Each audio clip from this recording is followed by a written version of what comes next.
desafio é avançar nas reformas que estão em andamento e que realmente vão ter que ser aprovadas pelo Congresso Nacional. A reforma da Previdência foi importante, a reforma administrativa está chegando no Congresso Nacional e terá que ser aprovada. Eu não acredito que o Congresso aprovará. Vejo um pouco mais de dificuldade na reforma tributária, porque existe uma divisão dentro do Congresso e uma falta de protagonismo maior do Executivo, que não disse ainda que reforma pretende, pelo menos não disse oficialmente. Então, eu vejo um pouquinho mais de dificuldade, mas eu vejo o Congresso Nacional sabendo que essas reformas têm que acontecer. Independente de quem está no governo, independente de erros de articulação de governo, as reformas vão ter que ocorrer. Então, a revisão do Pacto Federativo, mesmo a continuidade de uma reforma política, são reformas que obrigatoriamente acontecendo vão fazer com que o país tenha um crescimento mais sustentável, mais duradouro ao longo desses próximos anos. Enquanto de todas as reformas, qual é a mais urgente para o Brasil? Olha, eu diria, você sabe que eu lutei tanto pela reforma tributária, fui presidente de uma comissão, que foi a comissão que chegou mais próxima de ter a reforma tributária aprovada pelo Congresso Nacional.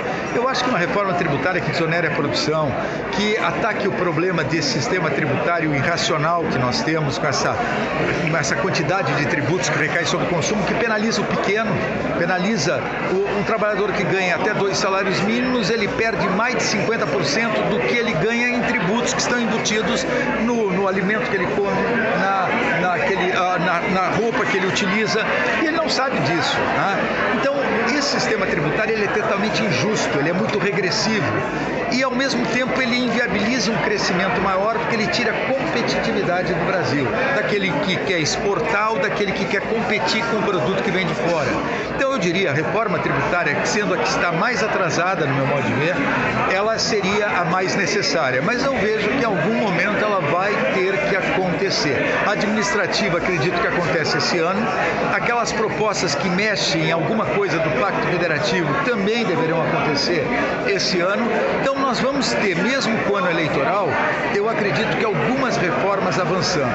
Acho que o governo ele tem que se articular mais com o Congresso Nacional, ele tem que cuidar mais das declarações e das, questões que, de repente, tiros no pé que o próprio governo gera contra ele, quer dizer, com manifestações descabidas.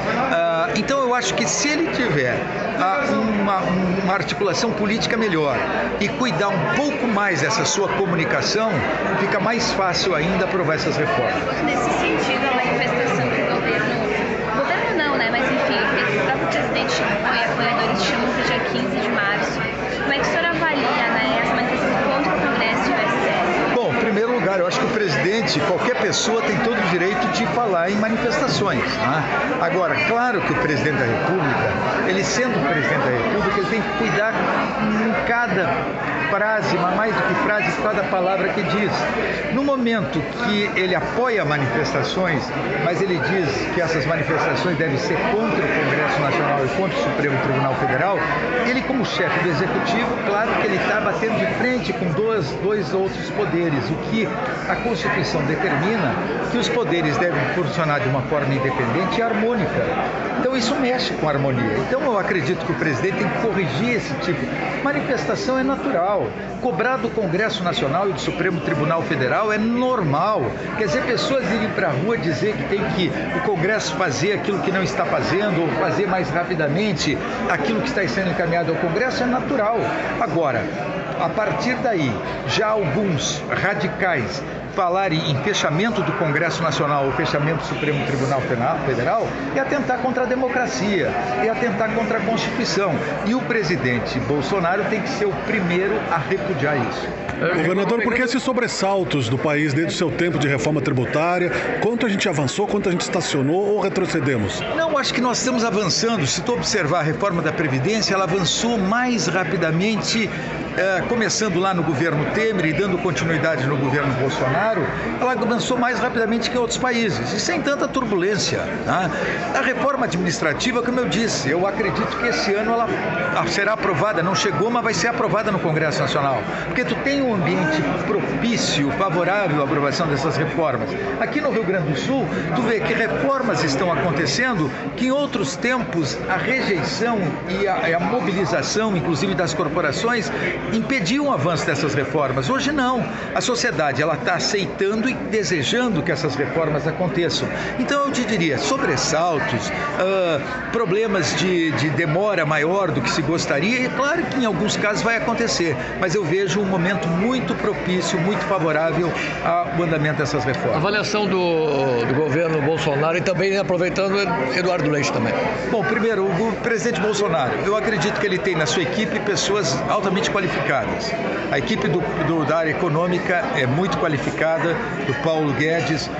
Ele pega o Tarcísio da infraestrutura, que cuida das concessões, das privatizações também, e ele é um ministro muito competente. O Moro tem toda a sua história, que lhe dá qualidade, lhe dá condições de fazer um bom trabalho. Aí, se nós avançarmos mais, nós vamos pegar o novo ministro, o Rogério Marinho, belo ministro. Se tu pegar o grupo de militares que está dentro do governo, são pessoas preparadas, são pessoas que têm a cabeça no lugar, estão preparadas, não aceitam qualquer retrocesso político, não tenho a menor dúvida disso.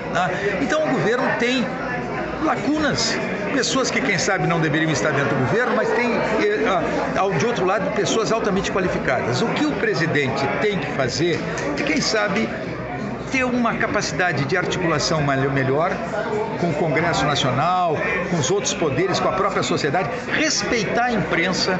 Eu acho que o fato dele ficar descontente com manifestações aqui ou ali, ou com artigos, ou com reportagens, mas isso não significa que ele, como presidente da República, ele pode desrespeitar um jornalista, ele pode simplesmente fazer o que tem feito, criando animosidades desnecessárias. Então, se o presidente corrigir esses erros que ele tem cometido e que atrapalham o governo, eu não tenho dúvida que nós poderíamos ter o andamento, inclusive, das reformas de uma forma mais rápida, e avanços na direção de enfrentamento às desigualdades sociais, de ter uma economia que cresça de uma forma mais ordenada, mais sustentável. Então, isto tudo com menos desemprego, isso tudo passa também pela figura do presidente. Se ele tem uma boa equipe, ele não apenas tem que ter uma